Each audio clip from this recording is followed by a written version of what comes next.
Olá, bom dia. O nosso N1 está começando e a gente já te mostra como é que está o tempo aqui, na região metropolitana. Essas são imagens feitas a partir da nossa antena instalada aqui mesmo na TV Globo e a gente vê aí, parte da cidade do Recife.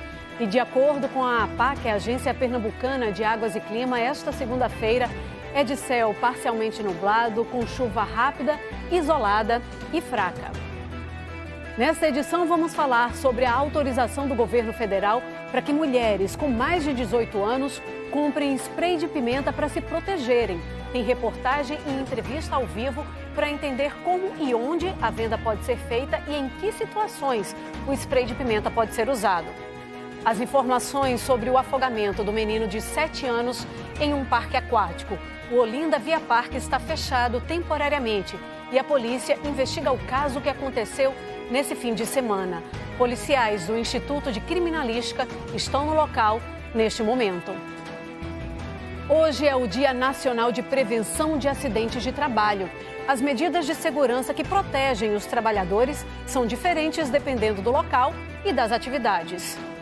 Um assunto que costuma dividir opiniões. Quando menores de idade provocam danos a outras pessoas, quem paga a conta?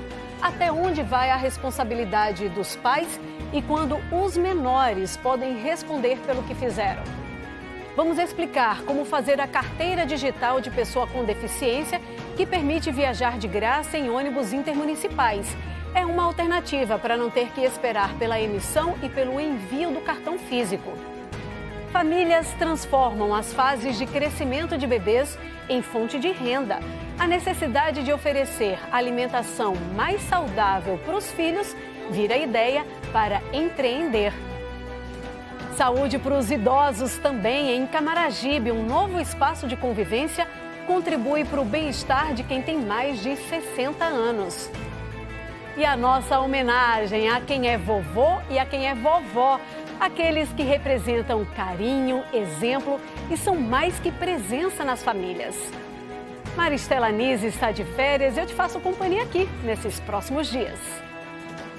Agora, são 11 horas e 50 minutos. Você vai ver imagens ao vivo do Globocop que sobrevoa o Via Parque no bairro de Sapucaia, em Olinda, onde um menino de 7 anos morreu afogado neste fim de semana enquanto brincava em uma das piscinas do local. Policiais do Instituto de Criminalística estão neste momento no parque aquático. Quem está lá também é Mário Carvalho, que está acompanhando essa história para a gente. Aliás, está acompanhando desde o fim de semana, né, Mário? Essa passagem, essa ida dos policiais ao parque aquático é para coletar algum tipo de informação específica? Bom dia para você. Oi, Camila, muito bom dia para você, bom dia a todos. A perícia começou tem mais ou menos meia hora. O perito, antes de entrar, conversou rapidamente com a imprensa, falou que está buscando algumas evidências, vai fazer algumas análises, verificar se tem sinalização na piscina, a profundidade da piscina e algumas outras informações. Ele disse que na saída vai conversar com a gente. É um caso muito triste que eu acompanhei ontem. A vítima era Brian Henrique de Souza de Barros, de apenas 7 anos de idade. Essa notícia também está no G1, você pode acessar a reportagem completa apontando aí a câmera do seu celular para esse QR Code que está aqui na tela e conferir todos os detalhes desse caso. Esse caso aconteceu no sábado, aqui no Olinda Via Parque. De acordo com a Polícia Civil, o garoto foi encontrado desacordado debaixo d'água. A TV Globo apurou que na piscina havia outras crianças e o garoto foi retirado da água por uma mulher que visitava o parque. Você está vendo aí imagens ao vivo do Globocop que sobrevoa aqui o parque nesse momento. Ele chegou a ser levado a uma UPA, mas não resistiu. O garoto estava acompanhado aqui no parque da mãe.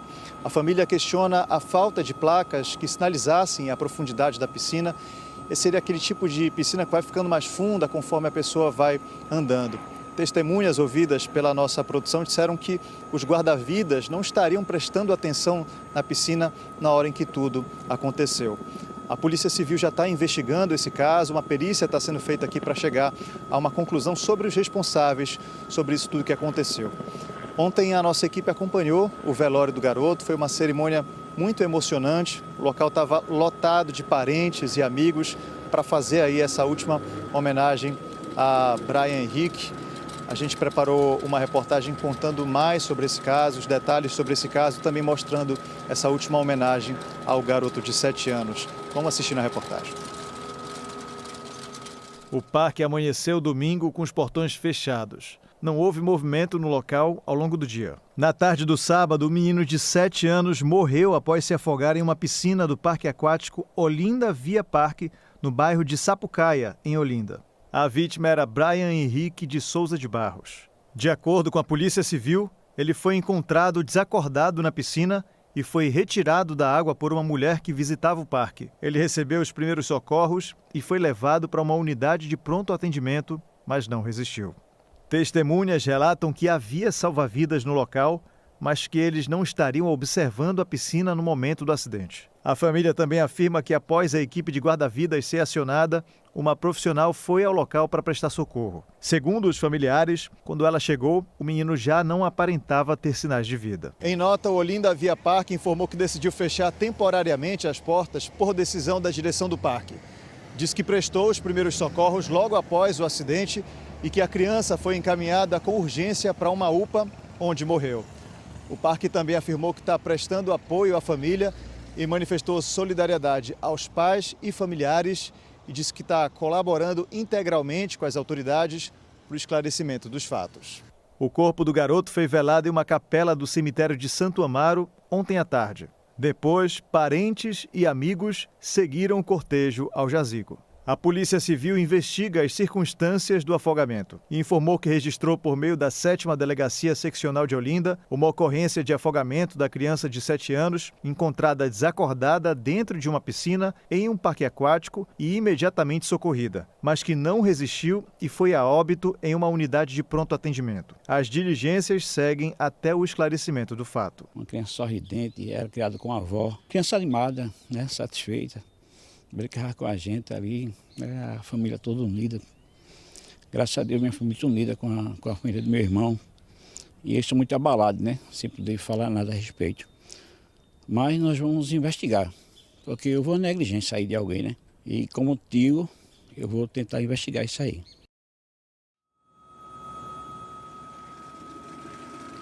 Bom, a perícia terminou nesse momento. Eu estou aqui com o perito Carlos Lira, que vai trazer outras informações do que foi analisado. A gente falou sobre a questão da profundidade da piscina, da sinalização. Que outros fatos vocês também analisaram aqui? Bom dia. Bom dia. Analisamos, de acordo com o nosso trabalho, com o que tinha aí, com o que o ofício pediu, realmente a questão da profundidade, separação de ambientes, posicionamento do guarda-vida, posicionamento de eventuais câmeras, sinalização de profundidade. E tudo isso a gente vai confrontar depois com os devidos normativos técnicos e consignar no laudo. Existia de fato essa sinalização? Existia de fato essa profundidade? Não, tinha sinalização, mas aí depois a gente vai explicar direitinho, porque também tem a questão da distância, de onde estava a placa, para onde realmente era a piscina ou a separação da piscina, né? Posicionamento do guarda-vida, a gente também precisa de alguns documentos, tipo assim, a lista de presença do guarda-vida, se realmente o parque tinha alvará ou não tinha, esses documentos a gente não teve acesso ainda. Assim como eventuais imagens que a gente teve informação que a Polícia Civil já coletou, a gente vai tentar ter acesso também para verificar a dinâmica. Perfeito. Em cima do que foi divulgado, né, ali dentro que foi relatado dentro da delegacia pela mãe, por outras pessoas também, vocês encontraram alguma divergência, alguma coisa aqui? A perícia ela se volta mais, se debruça mais em elementos materiais, elementos técnicos. Essa parte de informações cabe mais à Polícia Civil, no inquérito, né, fazer as ouvidas e aí sim, junto com o laudo e essas ouvidas e outras informações pertinentes, documentação, vai se fechar o inquérito policial. Carlos Lira, muito obrigado pela sua entrevista, bom trabalho aí para você. E a gente também perguntou, né, por meio do G1, a administração aqui do parque, quanto tempo os salva-vidas levaram para prestar o socorro à vítima, se havia profissional de segurança monitorando o local antes do acidente, qual é a profundidade da piscina e se havia alguma restrição de altura e de idade para o acesso a essa piscina. Mas até a última atualização aí da reportagem, a gente não teve nenhuma resposta. Lembrando que o QR Code está na tela, se você quiser ler a reportagem completa, basta aí apontar a câmera do seu celular e entrar no link que vai aparecer aí na tela. Vou voltando para o estúdio. Camila. É um caso que a gente precisa acompanhar, né, Mário? Entender bem onde começa e onde termina, né? a responsabilidade do parque, a responsabilidade da família, deixar aqui também um alerta para tantas outras famílias que nesse momento estão acompanhando crianças em período de férias. E claro, a gente vai acompanhar as informações que vierem agora no decorrer das apurações. Obrigada, até aqui. Em Goiânia, na Mata Norte do estado, um homem foi baleado durante o roubo de uma moto. O crime foi gravado por câmeras de vigilância e vai ajudar a polícia a investigar o caso. As imagens mostram 2 homens caminhando às 3 da tarde de ontem.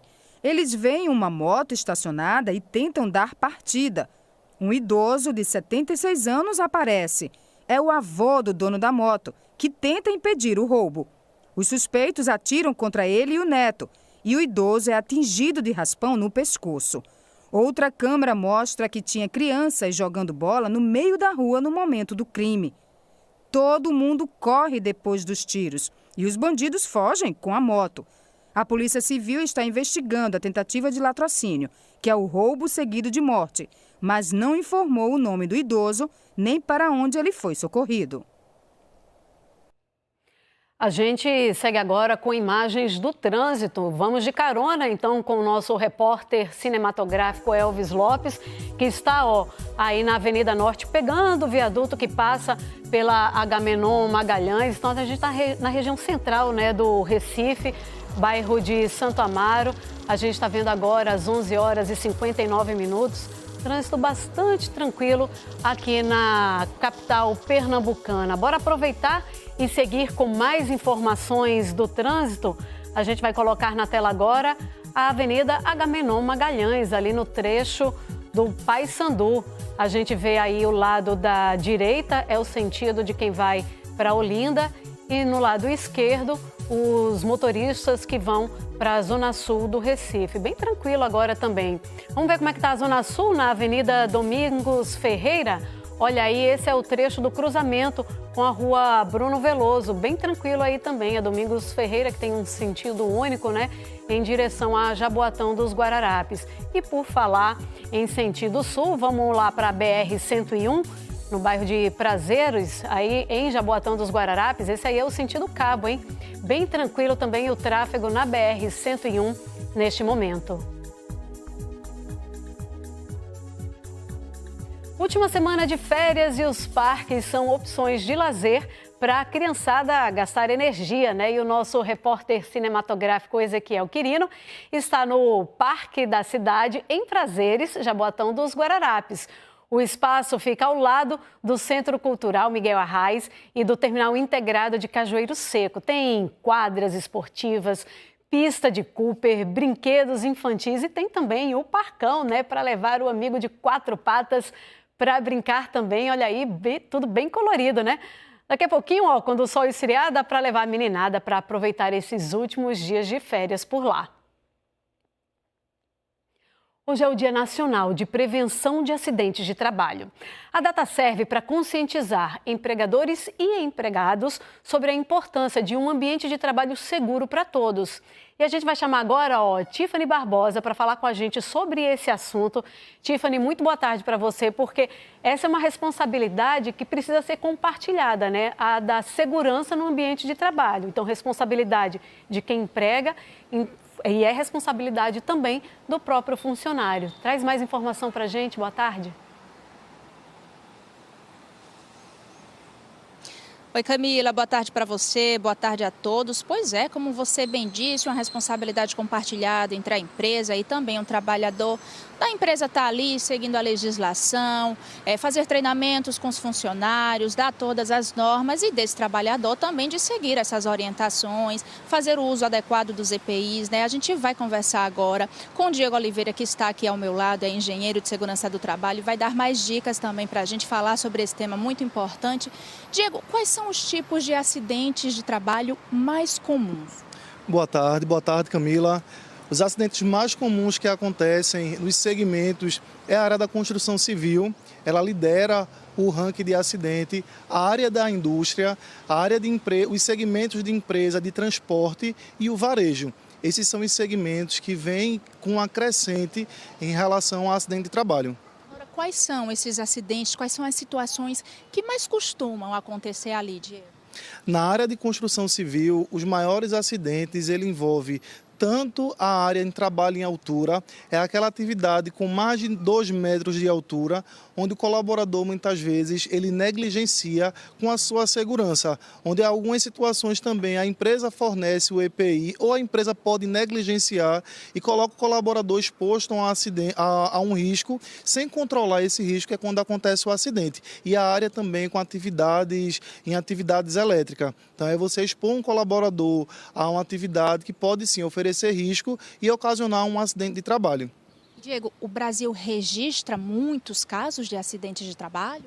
Infelizmente, o Brasil ele ocupa a 4ª posição mundial em acidente de trabalho. No ano de 2025, foram registrados aproximadamente 806 acidentes. Em Pernambuco, a ocupação de acidentes e registros, o Pernambuco ele ocupa a 9ª posição. E são dados muito alarmantes. Acidentes esses que muitas vezes o colaborador ele vai para o INSS e ele tem dificuldade até para receber esse benefício. E muitas vezes também o colaborador ele pode ter parte do seu corpo mutilado, lesões permanentes, acidentes esses que poderiam ter sido evitados. Vamos lá, um trabalhador sofreu algum acidente, né? O que é que ele deve fazer imediatamente?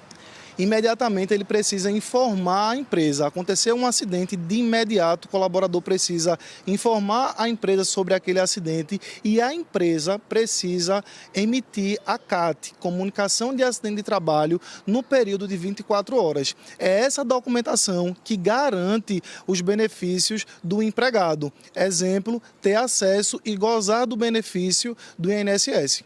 Agora, a prevenção também é bastante importante, né? A gente está aqui falando sobre quais são os tipos de situações, de acidentes que acontecem, falando inclusive alguns acidentes, né, que acontecem com os trabalhadores, mas é muito importante a gente ter em mente que a prevenção é muito importante. Muito importante, por isso que foi aprovado há 54 anos essa lei que garante essa data tão importante. Essa data ela é um lembrete para reforçar os procedimentos, a cultura, a valorização da vida. E como vocês bem falaram anteriormente, é uma atividade compartilhada.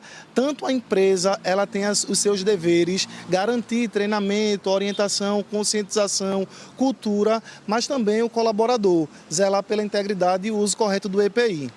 Ok, Diego, muito obrigada, pelas suas orientações. A gente, inclusive, Camila, vai voltar daqui a pouco trazendo mais orientações, né, falando mais sobre esse assunto. Afinal de contas, a gente está aí no Dia Nacional de Prevenção a Acidentes do Trabalho. Daqui a pouquinho eu estou de volta. Combinado então, Tiffany, Diego, até mesmo para a gente enfatizar que tem um acidente que atinge alguma parte do corpo, mas tem também a saúde mental, né, dos trabalhadores que precisa também ser preservada. Até já já. Uma guerra de tinta deixou marcas de vandalismo em Maranguapium, em Paulista. Olha as imagens aí que tomaram conta das redes sociais. Um vídeo mostra um grupo correndo pelas ruas do bairro. E aí, durante a ação, veículos e muros de residências foram atingidos por sacos de tinta, provocando transtornos aos moradores. A Polícia Militar foi acionada e 13 pessoas foram conduzidas à delegacia de Paulista. Os responsáveis pelos adolescentes compareceram à unidade policial para acompanhar os procedimentos. E a partir de um caso como esse, fica a dúvida, né? Quando que os menores de idade provocam danos a terceiros, né, a outras pessoas, quem é que paga a conta? É sobre essa responsabilidade que a gente vai falar ao vivo agora com Beatriz Castro para a gente entender direitinho, né, Beatriz? Até onde vai a responsabilidade dos pais e quando que começa também a responsabilidade dos filhos pelo que aconteceu? Boa tarde. Oi, Camila, boa tarde a todos. Em geral, Camila, os pais são responsabilizados sim. e tem que pagar pelos danos causados pelos filhos que tenham até 17 anos de idade. Mas eu vou contar com a ajuda do advogado Henrique Borba para esclarecer direitinho para a gente, doutor Henrique, boa tarde, até onde vai a responsabilidade do pai e quando é que o adolescente pode ser responsabilizado e ter que arcar com os danos que ele causou. Boa tarde a todos. De fato, são poucas as situações que os pais não serão responsabilizados. Normalmente, são os pais que têm que ser responsabilizados, até mesmo porque são de menores, certo? Um exemplo que a gente costuma dizer é que, apesar do poder familiar estar com os pais, o adolescente ou a criança vive com o avô. Então, isso seria um caso de, possivelmente, conseguir a isenção da responsabilidade. Passar para o avô. Correto, passar para o avô. Mas óbvio que tudo na justiça ela precisa ser analisado, cada situação, cada prova e as circunstâncias envolvidas. Né? E como a pergunta que você fez também com relação a até quando, até 17 anos, próximo aos 18 anos, ainda é responsabilidade dos pais. A gente viu um pouquinho antes da nossa entrevista um ato de vandalismo, 3 adolescentes pichando com um saco de tinta, carro, muro e tal. Os 13 têm a mesma responsabilidade? A responsabilidade ela vai ser apurada durante o processo criminal, né? E o dano causado à vítima, ela vai ter que fazer um estudo, levar numa oficina, ver qual foi o dano a ser reparado e todos devem, sim, se responsabilizar. Né? Os pais de todos os 3 adolescentes ou crianças deverão ser responsabilizados. Os 13 pais dos adolescentes já grandinhos vão ter que bancar o prejuízo. Correto. Então, assim, eu digo que os pais tendem a ter um diálogo com as crianças para saberem os limites do que pode ser feito. Né? Isso seja para tudo na vida, seja uma conversa, uma reclamação com a mãe, com o pai, com o irmão. A gente tem que botar limites nos nossos filhos para que não ocorra esse tipo de situação que a gente está vendo aqui. Vamos falar de outro exemplo. Por exemplo, uma criança na escola, ela joga uma pedra, quebra um vidro de um prédio vizinho, de uma salão de jogos ou de um carro. A responsabilidade é da escola ou é dos pais das crianças? Nesse caso, a escola ela responde solidariamente aos pais, né? Querendo ou não, naquele momento, a criança está sob a guarda do colégio, então o colégio responde sim solidariamente. E quando o pai não tiver dinheiro para pagar pelo prejuízo e o filho já for um tiktoker, um influencer, tiver uma graninha, quem é que morre nesse prejuízo? Veja, a gente tem que obedecer à regra. Primeiro tenta com que os pais se responsabilizem, né, que paguem ali, e não sendo possível, e a criança tendo uma renda, vai-se atrás da criança e do adolescente. Obviamente, não pode ser um pagamento que deixe a criança ou a família em situação de vulnerabilidade. A justiça analisa se houve falha na educação dos filhos, nas orientações, tem esse julgamento também? Veja, isso é um ponto até que pode causar até estranheza ao público, mas o juiz, a justiça, ela não tem essa obrigação de investigar se houve falha na educação ou não. É uma responsabilidade objetiva. Se houve o dano, alguém tem que arcar, né, que não pode passar a responsabilidade para a vítima. Em geral, o senhor aconselha a ter um acordo, não deixar realmente o processo seguir para a justiça, que pode demorar mais e ser mais caro? Veja, eu sou muito a favor do acordo. Acho que o acordo é melhor para as duas partes. Então, sempre que houver possibilidade, eu acho que tem que dialogar, tem que conversar e tentar resolver o problema do dano causado à vítima. E qual o prejuízo que fica para o adolescente? Ele vai ter ficha suja a partir de um BO, por exemplo?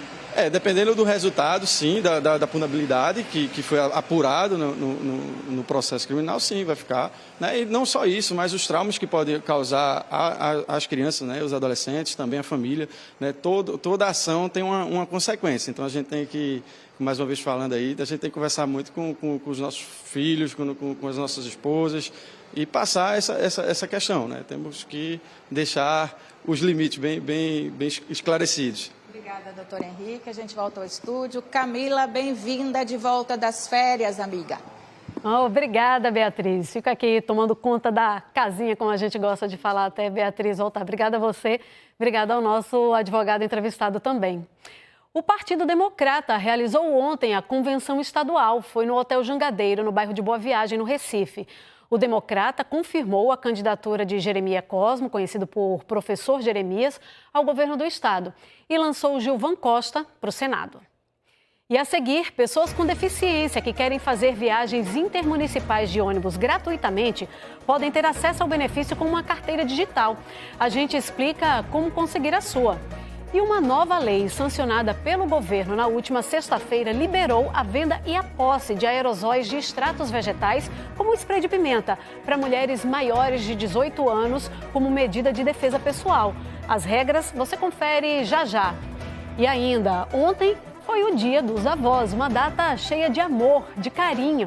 Tem uma forte ligação com eles. Sabe de quem que eu estou falando, né? A gente faz uma homenagem a esta data contando uma história de duas famílias com vovôs e vovós bem especiais.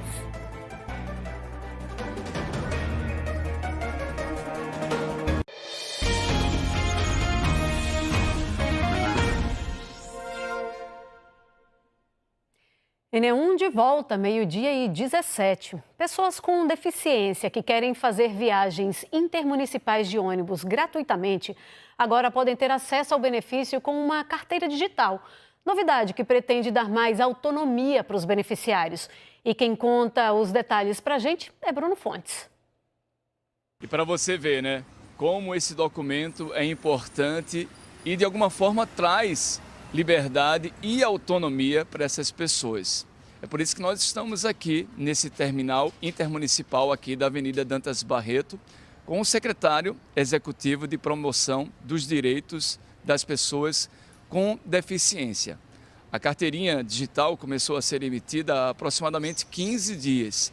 E aí a secretaria vai fazer esse reforço desse documento que é tão importante para essas pessoas. Secretário, muito obrigado em estar aqui conosco. Por que vocês, então, tiveram essa ideia, essa iniciativa de também trazer a carteira digital para essas pessoas? A carteira digital, Bruno, na verdade, ela vem como uma ideia de trazer democratização e praticidade, agilidade no acesso a esse direito que é tão importante. Por vezes, a pessoa ficava esperando 30 dias para receber a carteira física e se ela morasse numa área muito ruralizada, até tinha dificuldade do correio chegar até aquela localidade. Então a gente entendeu que a carteira de modo digital vai trazer mais autonomia, onde a pessoa vai poder receber quase que de maneira instantânea, né? Ela vai fazer o cadastro no site da Secretaria de Justiça, Direitos Humanos e Prevenção à Violência, o www.sjdh.pe.gov.br, vai colocar os documentos que lá são pedidos, RG, CPF, comprovante de residência, laudo médico assinado por um especialista, foto 3x4, e a partir do momento que ela fizer esse cadastro, ela vai passar por uma fila de análise e o documento, por vezes, fica pronto até no mesmo dia, dependendo da demanda de análise da nossa equipe. Mas, com certeza, ele fica pronto muito antes do que aqueles 30 dias que eram esperados anteriormente. O cartão do PE Livre Acesso garante que pessoas com deficiência, seja deficiência auditiva, seja deficiência física, fibromialgia, deficiência intelectual, ou seja, qualquer deficiência que esteja laudada e respaldada por um médico especialista, ela vai ter direito a andar de forma gratuita nos ônibus do transporte coletivo intermunicipal. Isso quer dizer também, caso o médico sinalize no laudo que a pessoa tem direito a um acompanhante por conta da deficiência, ela também tem direito a ir de maneira gratuita junto com seu acompanhante na viagem intermunicipal. E, secretário, o senhor estava me falando que aproximadamente 6 mil pessoas já têm a carteira física. Elas também agora têm essa oportunidade de, ou automaticamente, essa carteira física já vira também a carteira digital? Ou ela precisa fazer um novo cadastro? Veja, fica a critério do cidadão. A carteira ela tem validade de 2 anos, então a pessoa pode aguardar aquela validade da carteira física vencer para poder estar fazendo uma solicitação digital, mas também se ela disser, não, eu quero mais essa praticidade, além da carteira física, eu quero ter a digital, não tem problema nenhum, ela pode fazer a solicitação no nosso site. Eu agradeço demais a participação do senhor aqui no NE1. E, gente, tem essa dúvida, ou então quer se cadastrar agora, claro, diante desses requisitos, vai nesse endereço eletrônico, tem todas as informações e, claro, já para você anexar os documentos e você passa a dar entrada, você vai dar entrada para ter esse documento que é tão importante. O Enem fala hoje também sobre a prevenção de acidentes de trabalho. Essa data, 27 de julho, reforça a importância de um ambiente seguro para todos e a prevenção de acidentes de trabalho e das doenças relacionadas à saúde mental é fundamental para o bem-estar e a qualidade de vida dos trabalhadores. Então, a gente segue conversando com esse assunto com Tiffany, com o Diego também, que é o engenheiro que está com ela, porque vocês deixaram muito claro, né, Tiffany, na participação anterior, que a prevenção é o melhor caminho, né? Exatamente, Camila, e é muito importante, como você disse, né, agora há pouco, quando a gente fala sobre esse tema de segurança do trabalho, algumas pessoas costumam aí pensar só na integridade física do trabalhador, mas tem também as questões mentais, né? Aqui, novamente, a gente vai conversar com Diego Oliveira. Diego, as doenças ocupacionais, né, burnout, lesão por esforço repetitivo, também se encaixam aí nesse tema de segurança do trabalho, né?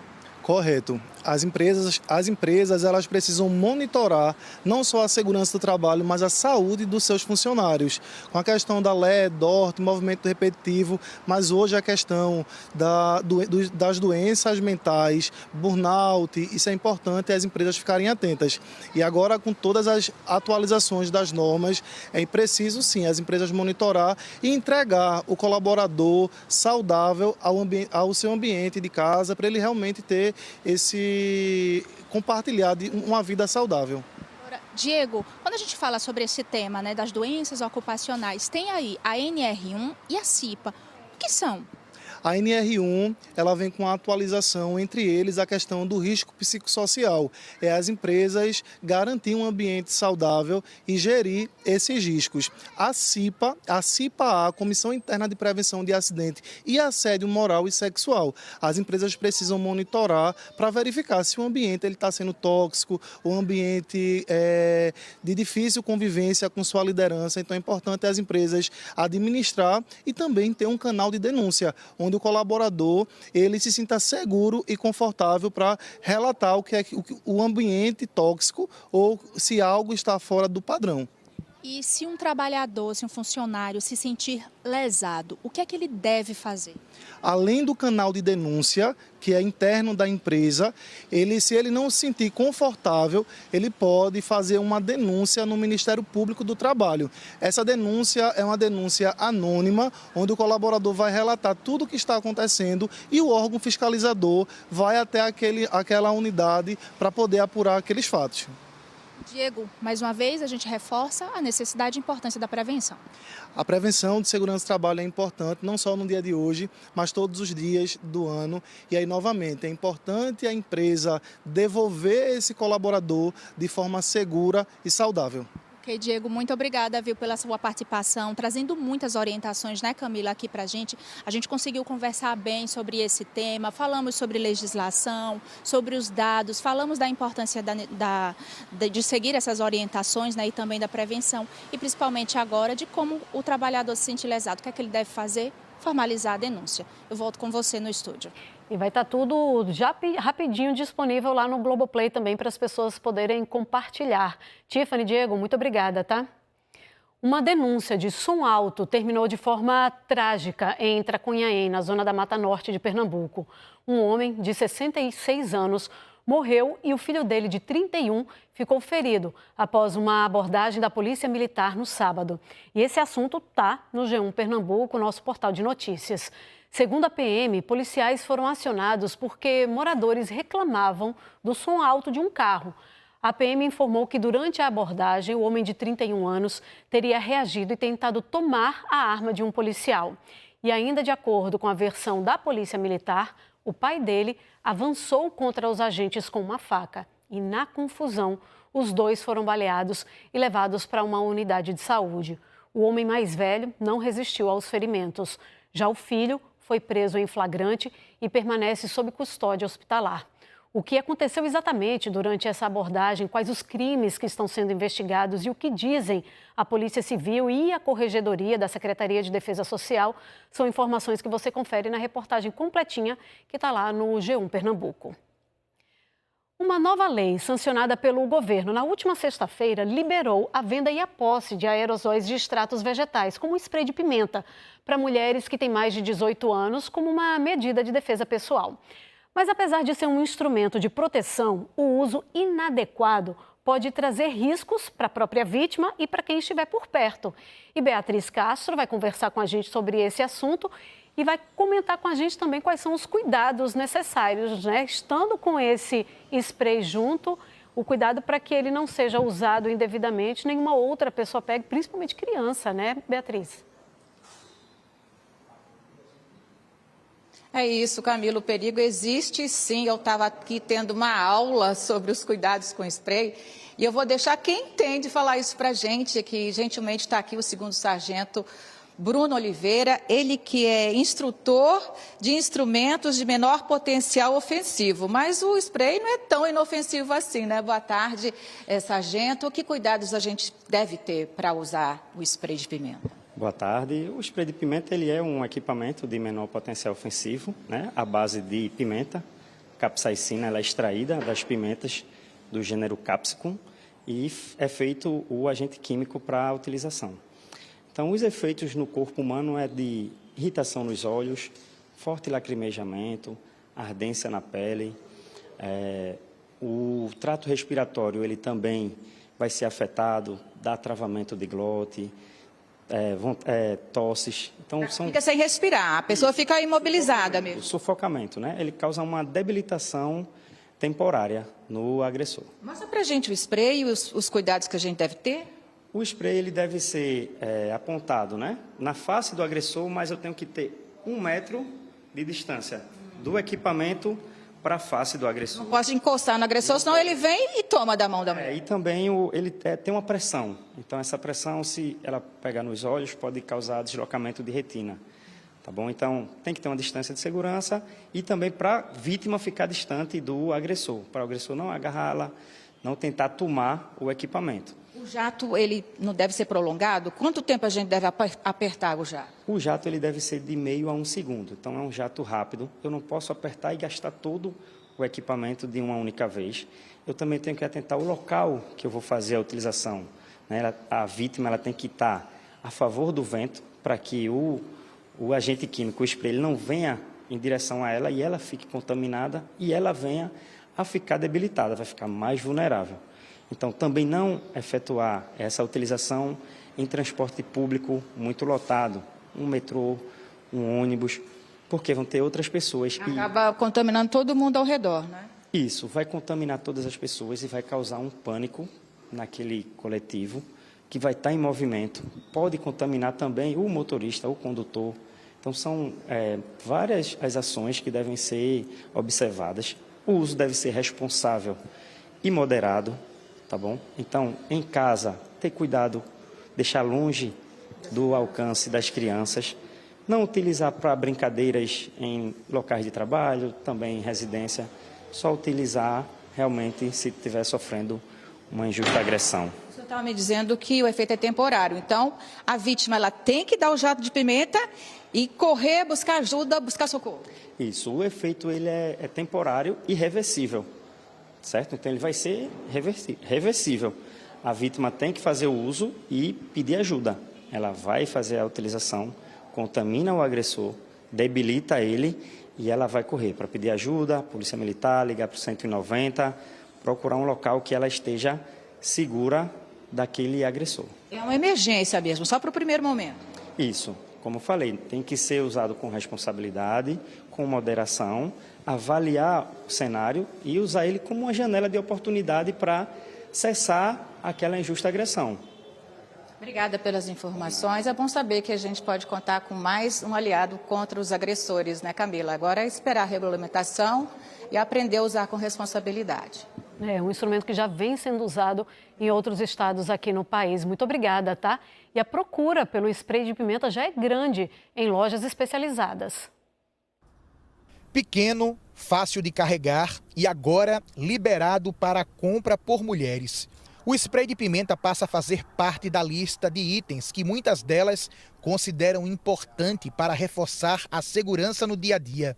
Nesta loja especializada em artigos militares no bairro do Cordeiro, a expectativa é de aumento nas vendas.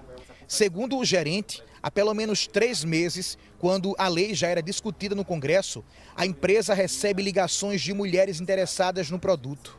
Antes, a venda era autorizada apenas para militares. Sábado pela manhã, quando a gente chegou aqui, já tinha gente fazendo a procura.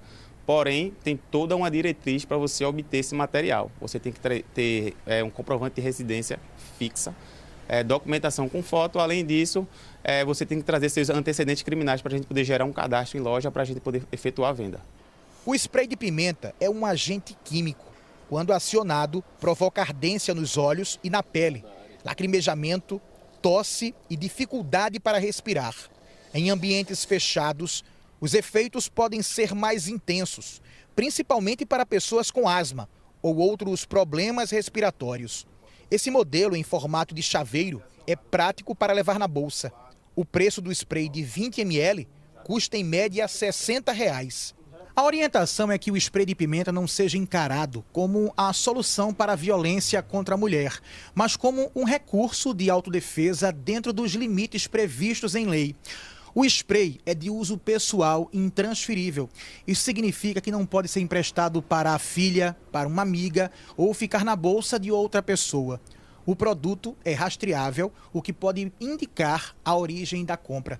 Além disso, a loja é obrigada a manter o registro da venda pelo prazo de 5 anos. Responsabilidade ela tem que ter, sim, porque é uma arma. Inclusive tem uma lei autorizando para ela utilizar, então ela precisa entender que ela não pode transferir para ninguém, é um uso individual e intransferível. Ela precisa saber quais os momentos exatos ela vai usar, porque não é qualquer agressão, qualquer ameaça de agressão que ela vai poder se utilizar do spray de pimenta. É necessário haver ali uma proporcionalidade, uma razoabilidade em relação a isso. De acordo com Carol Rego Barros, advogada integrante da Comissão da Mulher da OAB, o uso do spray de pimenta é para as situações que a mulher se sinta ameaçada. Há situações em que haja uma violação ou uma ameaça de violação à sua integridade física, à sua integridade sexual, certo? Eu acho que é importante a gente entender que não é qualquer violação ou qualquer ameaça, que a mulher vai poder se utilizar desse spray. Por exemplo, se você está numa discussão e você está sendo ofendida, não há proporcionalidade, pelo menos do meu ponto de vista, para utilizar o spray de pimenta. O spray de pimenta ele causa uma lesão ao outro. E essa lesão ela precisa ser suficiente apenas para neutralizar essa ameaça. Então ela não vai poder, por exemplo, usar o spray, derrubar e neutralizar a ameaça e depois continuar a utilização desse spray. Ela precisa neutralizar e aí, por exemplo, chamar a polícia para poder fazer os encaminhamentos necessários. Em casos de agressão ou ameaça, a vítima deve acionar imediatamente a polícia militar e registrar a denúncia da violência na delegacia mais próxima. E vale sempre repetir, os números para denunciar a violência contra a mulher. Tem 190 da Polícia Militar e 180, que é a Central de Atendimento à Mulher. Quando o bebê completa 6 meses de vida, inicia a fase da transição da exclusividade do leite materno ou então das fórmulas, para a introdução de outros alimentos. Esse momento é muito importante na relação da criança com a alimentação para o resto da vida. E muitos pais ficam na dúvida de como passar por essa fase de uma forma saudável. E Tiffany Barbosa volta a falar com a gente agora sobre esse assunto. Ô Tiffany, olha, é realmente um desafio para as famílias fazer com que esse momento seja bom o suficiente para ele repercutir a vida toda. Com você. É sim, viu, Camila? Mas olha, aqui ao meu lado tem Giovana, que já passou por essa fase 3 vezes. Ela é mãe de 3, inclusive eu já vou conversar aqui com ela. Giovana, me conte uma coisa, você passou por essa experiência 3 vezes. Como é que foi esse processo, assim, no seu primeiro filho, E nos outros também? Quais eram os alimentos que você mais costumava dar? Boa tarde, pessoal. Então, no primeiro filho sempre é mais difícil, A gente começa meio perdida. E aí a importância de fazer um acompanhamento nutricional pré-introdução. Todos os 3 tiveram, mas o primeiro foi o mais importante, porque depois a gente já fica treinada, né? Então, na primeira filha, a gente começou aos 6 meses, mas a interação com o alimento começou um pouco antes, aos 5 meses. A gente já botava na cadeirinha, dava alguns alimentos para segurar, para sentir a textura. Inclusive, a gente está vendo a Marina, né, comendo aí. O que você preparou para ela hoje? Hoje ela está comendo feijão, arroz, um franguinho e tomate. Sempre começamos assim a introdução, né, com todos os alimentos. É importante saber que a gente pode dar todos os alimentos, só vai mudar o preparo mesmo de cada alimento, né? A quantidade de sal, quando pode começar o sal, isso vai mudando de uma idade para outra, mas é sempre assim, um prato bem completo. Bem completo, né, Giovana? Inclusive, a gente está com o Leonardo aqui, ó, querendo roubar o meu microfone para ele. A gente conseguiu mostrar um pouquinho para vocês, Camila, dessa rotina aqui da Giovana, né, com a Marina, com o Leonardo, que está aqui ao meu lado. Mas esse tema da introdução alimentar também gera o empreendedorismo. E a gente vai saber como agora na reportagem. Vamos ver. Imagina deixar sem culpa nenhuma a meninada comer à vontade comidinhas gostosas. Quem faz essas receitas é Vinícius, empreendedor que mora no bairro dos Aflitos, zona norte do Recife. A massa de cupcake levou, entre outros ingredientes, farinha de aveia, de arroz, tâmara e uva passa. Depois de assada, vem a cobertura, feita de cacau 100% e pasta de amendoim. Tudo sem açúcar. É justamente poder oferecer para as crianças, né, para o desenvolvimento delas, né, um alimento mais saudável, sem açúcar, sem adoçante, sem esses ultraprocessados todos que a gente encontra por aí, dos industrializados. Uma comidinha mais caseira, mais parecida com o que a mãe e o pai fariam em casa, né? E de maneira que atenda às necessidades, principalmente de hoje em dia, né, pelas indicações das pediatras, pelas indicações da própria OMS, não dá açúcar principalmente até os 2 anos de idade, né? São mais de 35 opções, entre elas o brigadeiro de passas, cacau e banana, que também foi o principal ingrediente do bolo. Tem ainda os salgados, como a mini coxinha de abobrinha com recheio de batata doce. O empreendedorismo surgiu com uma necessidade pessoal de Vinícius e da mulher dele. Foi lá em 2023, quando foram comemorar o aniversário de 1 ano do filho do casal e quiseram oferecer para os convidados, entre eles as crianças, lanches gostosos e saudáveis. A gente passou pelo que a maioria das mães e os pais passam, né? Um aperreio de fazer a festinha de 1 ano, né? De dar tudo certo, de ter uma comida que seja boa, assim, ter opção. E a gente, quando foi em 2023, em março, mais ou menos, a gente não achou isso em lugar nenhum. Uma comida que fosse fresca, que não tivesse açúcar, que não tivesse adoçante. E aí a gente não achou nem salgado, nem que fosse mais adequado, nem doce. Então aí a gente ficou com isso na cabeça, a gente fez, né, os nossos doces assim, sem muita experiência na época. Mas a gente ficou com isso na cabeça e ficou pensando depois, poxa, seria uma demanda aí, né, uma coisa interessante, assim, acho que muita gente vai gostar. No bairro da Torre, também na Zona Norte, outra situação de uma família que transformou as receitas que fazia para a neta em um jeito de ganhar dinheiro. Desde 2022, Lícia tem uma cozinha de produção onde vende comida pronta para restaurantes. Quando a neta Alice completou 6 meses e começou a introdução alimentar, a avó começou a fazer aqui também comidinhas para a menina, na intenção de ajudar a filha Rafaela. Cuscuz marroquino, quinoa. Eu via batata doce colorida no mercado, aí eu comprava e fazia um purezinho de batata doce, laranja, roxa, isso e estimulava muito ela e ela tinha uma aceitação muito boa. Para Rafaela, a ajuda veio num momento muito delicado. A Alice, ela teve uma dificuldadezinha de ganhar peso, então eu me cobrava muito para dar para ela os melhores alimentos e me cobrando para que ela comesse, né? E eu acho que muita mãe passa por isso. E aí, graças à minha mãe e a ideia assim, que ela teve de levar essas comidinhas, me deu uma tranquilidade, me trouxe essa tranquilidade que no início eu não tinha. Foi quando surgiu a possibilidade de transformar aquilo numa produção maior e atender outros clientes. Graças à aceitação de Alice, principalmente, né, ela comer tão bem as comidas que minha mãe fazia e a praticidade que eu tinha ao chegar em casa e já ter tudo pronto, Foi daí que veio a ideia. Poxa, mãe, eu acho que outras mães gostariam de ter isso também. Eu acho que é uma oportunidade legal de negócio. Entre outras receitas, preparam um escondidinho de abóbora com carne moída. Tudo isso é distribuído em potinhos, que são lacrados 1 a 1. Depois seguem para uma temperatura que chega até 30 graus negativos, para ajudar a conservar mais esses alimentos. A gente já está com o produto completamente congelado e seguro, né? Ele não vai criar cristais de gelo, não vai ficar aquela comida aguada que geralmente quando a gente congela em casa ele fica, né? E o que é mais importante é a segurança.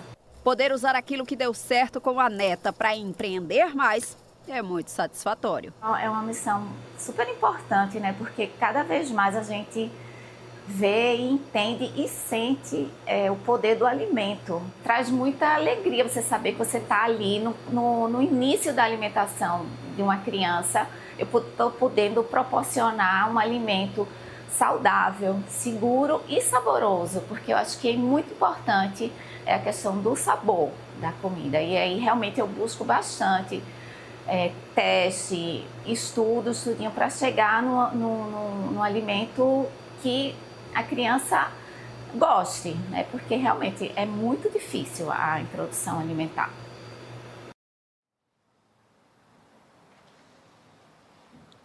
Muito difícil mesmo, a gente inclusive está vendo isso aqui na prática, né, com as crianças, os filhos da Giovana, Leonardo, Marina, que nós mostramos agora há pouco.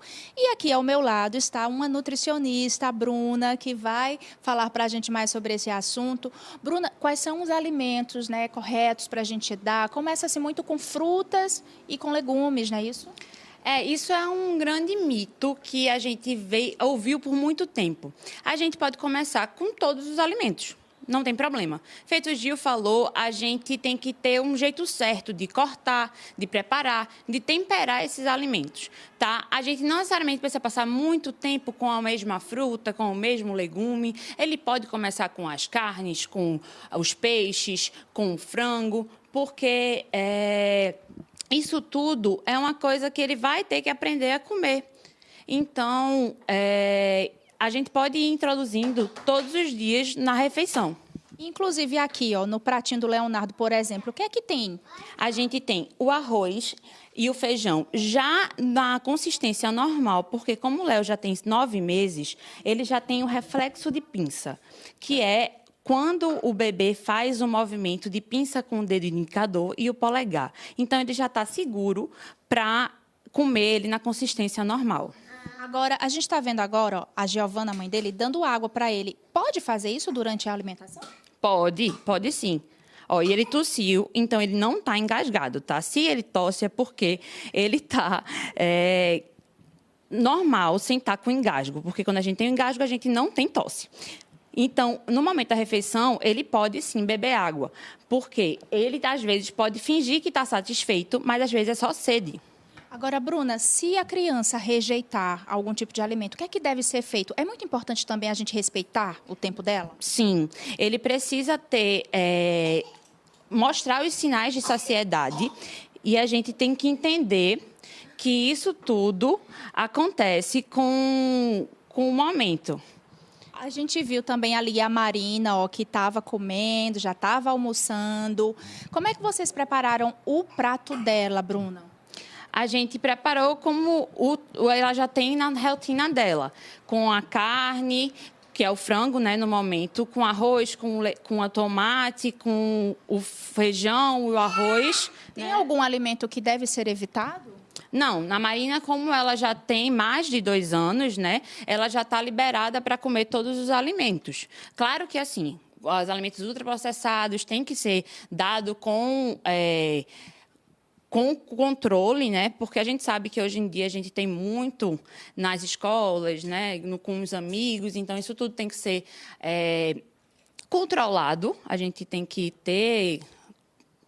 máximo controle mesmo, né, Bruna? Muito obrigada, viu, pela sua participação aqui no nosso NE1. Tá aí, né, Camila? Um tema importante, principalmente para a gente cuidar dos nossos pequenos, das nossas crianças e, claro, fazer eles passarem, as famílias também passarem por essa fase de uma forma mais tranquila e saudável. Eu volto com você no estúdio. E volto para aquela primeira informação, né, que é um assunto que vai repercutir durante a vida toda. Muito obrigada às duas, tá? Bora agora falar de trânsito novamente aqui no NE1. A gente mostra agora a Avenida Recife. Esse é o trecho do bairro de Areias. Tá parado assim, pessoal, porque o sinal tá fechado, tá certo? Mas a gente vai só esperar um pouquinho para ver se dá tempo do sinal abrir, para a gente ter a certeza de que nos dois sentidos os motoristas vão seguir o trajeto tranquilamente. Olha aí, agora sim, dos dois lados da pista, sinal aberto. E aí a gente consegue ver que pelo menos nesse trecho os motoristas conseguem seguir viagem sem problema. Bora para a Avenida Mascarenhas de Moraes. Aí agora a gente vê o bairro da Imbiribeira, no Recife, A gente vê também, o trânsito bem tranquilo, né? Esse mês costuma ser assim, né? Um pouquinho mais de folga aí no trânsito, porque nem todas as escolas voltaram às aulas ainda, então a gente não costuma ver muito congestionamento no mês de julho. E agora um pulinho na Abdias de Carvalho, no bairro do Prado.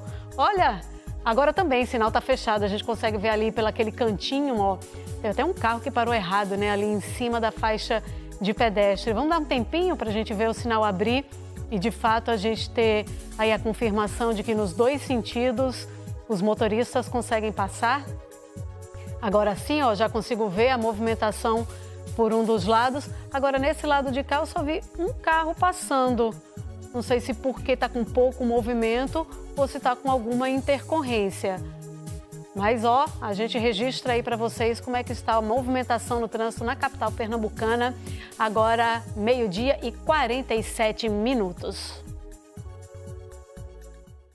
Ontem teve a despedida do Festival de Inverno de Garanhuns. A última noite de shows lotou a Praça Mestre Dominguinhos com apresentações do padre Fábio de Mello e do grande homenageado do festival, o cantor Alceu Valença.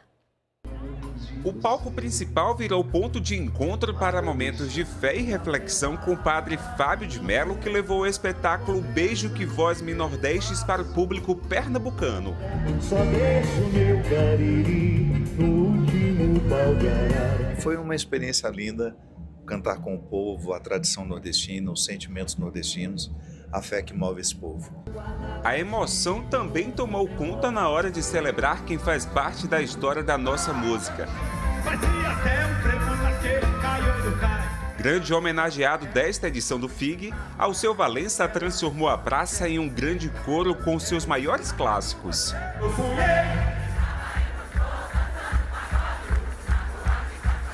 Eu nasci em São Bento do Una e depois eu vim aqui estudar no Colégio Diocesano de Garanhuns, certo? Foi uma época que eu me lembro de tudo daqui de Garanhuns, tenho uma paixão por essa cidade. Como é ser homenageado? Homenageado, para mim é muito bom, né? Porque seria o quê, hein? Homenagem é uma coisa que deixa você emocionado, sobretudo na cidade de Garanhuns. Esse festival é maravilhoso, reúne a gente, iguala a gente socialmente, né? Então é maravilhoso, é fantástico. A festa seguiu em alto astral com as canções marcantes de Roupa Nova e a Energia de Biquíni, completando a maratona do polo principal. Meu amigo, eu vim distante, viu? De Petrolina, Belo Jardim, Caruaru fazendo rodízio. E estou aqui, graças a Deus. E para quem mora na cidade, o festival foi compromisso diário do início ao fim. Foram 13 dias de muita festa e praça lotada. Agora o público pode se preparar para a edição de 2027. Praticamente todos os dias aqui, né? Fechando com chave de ouro hoje, meu filho. Por que a chave de ouro? Porque, olha, Padre Fábio de Mello, Alceu Valença, Paralama do Sucesso e Biquíni Cavadão. E aí, já tá com expectativa pro ano que vem? Com certeza, já contei os dias, 10 dias eu venho. Tem produtos oficiais da banda Roupa Nova. E em Camaragibe, um novo espaço de convivência está ajudando pessoas com mais de 60 anos a encarar a rotina com mais saúde e leveza. As risadas e a animação mostram que o novo espaço já conquistou quem participa. Em Camaragibe, o centro reúne atividades físicas, momentos de convivência e vários serviços voltados para as pessoas com mais de 60 anos. A iniciativa foi criada para incentivar uma vida mais saudável. Camaragibe, de forma pioneira, está ofertando dentro do serviço de convivência e fortalecimento de vínculo aulas de hidroginástica. Pode participar todos os idosos, desde que ele faça a inscrição para participar do grupo de idoso no CRAS do seu território. Camaragibe tem 5 centros de referência, que são os CRAS, e aí esse idoso pode procurar para fazer essa inscrição. Eles são super empolgados, super felizes. A gente sabe a importância de se movimentar no envelhecer. Inclusive, eles falam muito que o idoso é um jovem que venceu na vida. Então, proporcionar esses momentos é muito gratificante. Mais de 100 pessoas participam das aulas de hidroginástica, divididos em 6 turmas, durante 2 dias da semana. A dona Ana Maria conta que convivia com dores em algumas partes do corpo. Depois que começou a fazer hidroginástica, percebeu uma melhora e hoje não abre mão das aulas. Eu sinto assim dores no joelho, nos ombros, e quando eu venho para essa aula, eu me sinto muito bem, viu? Graças a Deus, aqui é maravilhoso, eles ajudam muito os idosos. Aos 65 anos, Edivânia Trindade também faz questão de participar. Ela diz que as atividades ajudam na saúde e no bem-estar. Além dos exercícios, o espaço virou um lugar para fazer novas amizades, trocar experiências e sair um pouco da rotina. Isso está leve, eu sinto aquela tranquilidade, eu fico mais disposta, entende? Para fazer minhas obrigações, me faz muito bem. Eu sentia muita dor de nervo ciátrico e depois da hidroginástica eu não sinto mais. Foi a coisa mais importante na minha vida, porque eu melhorei minha saúde, não 100%, mas 99%, os 10% eu ainda vou melhorar. Bom demais, né? Eu mesmo, a minha médica mandou eu fazer hidroginástica e eu não tinha condição de pagar, porque eu sou salariada, entendeu? Eu não tenho condição de pagar, então eu achei essa benção, então estamos aqui. Rapaz, o que não falta aqui dessa turma é disposição, alegria. São mais de 100 idosos que recebem essa atividade física de hidroginástica aqui em Camaragibe. Eu estou aqui no CRAS do Timbi e estou com o professor Leandro. Professor, me diga uma coisa, qual a importância dessa atividade física, né, para esse público 60 mais? A atividade física na idade de 60 mais, a importância é o benefício que a saúde vai trazer para eles, tanto na execução do exercício, o bem-estar, a melhoria da execução dos movimentos. Idosos atendidos pelos 5 centros de referência de assistência social de Camaragibe podem participar das atividades realizadas no CRAS do Timbi. Um ônibus gratuito faz o transporte dos participantes, que moram mais afastados. Os encontros dos idosos acontecem uma vez mensal, mas a hidroginástica ela é ofertada 2 vezes na semana. Nós temos 6 turmas com aulas de hidroginástica e os CRAs que são mais distantes deste, o micro-ônibus da Secretaria de Assistência Social vai buscar, eles fazem a aula e depois vai levá-los de volta. O Enem faz agora uma homenagem ao Dia dos Avós, comemorado ontem. Fotos antigas têm esse poder. Elas trazem de volta momentos, pessoas, lugares, histórias. Enquanto relembra cada imagem, Dona Maria Auxiliadora também revive as memórias construídas ao lado da família. Aos 80 anos, ela vê crescer uma geração de 9 netos, 15 bisnetos e 3 tataranetos. É uma união muito grande, né? Quero estar sempre perto, não paro, não deixo de ajudá-los. A avó é um amor que a gente tem. O bisneto, né, bisavó, já é duplo o amor. E o tataraneto, quando chega, triplicou, né? E eu só tenho a agradecer a Deus pela oportunidade que Ele me deu de ver uma 4ª geração. Dona Maria Auxiliadora sempre fez questão de estar presente, incentivar os estudos e criar novas lembranças, especialmente durante as viagens em família. Tem uma neta que ela mesmo programa as viagens e a gente vai embora. Tanto para aqui, para dentro do Brasil, como para fora, não é? Então a gente viaja muito com os netos, com bisnetos também. E além do mais, eu faço viagens, proporciono também às outras pessoas conhecer lugares, não é? E elas amam. A convivência com a avó ajudou a Érica a escolher o caminho que seguiria. O gosto pela arte, pelos trabalhos manuais e pela educação nasceu dentro de casa. Hoje, como professora, percebe que muito do que ensina também carrega um pouco dessa história. Tenho muita lembrança quando tinha circo aqui na região, voinha fazia questão de levar os netos. Eu sempre me inspirei muito nisso, nessa questão de estar sempre buscando estudar, sempre buscando fazer alguma coisa. E eu digo que eu quero chegar aos meus 80 assim, com essa vitalidade toda, né? Essa disposição, essa alegria, né? Esse prazer pela vida. Em cada família, esse legado ganha um jeito diferente de ser contado. Na casa de Pai Ivo, as histórias também são parte da herança deixada para as novas gerações. Entre eles, a importância de preservar a cultura africana e de enfrentar o racismo. Existe uma cultura urbana que ela diz o seguinte: nós não morremos. Nós somos realmente revivendo através dos filhos e netos. É deixar viva uma cultura, um povo, que a partir do momento que nós vamos passando para os filhos, para os netos, a nossa cultura, a nossa maneira de vida, como fomos nós nesse planeta, até porque nós vivemos uma cultura eurocêntrica, entendeu? Muito perversa.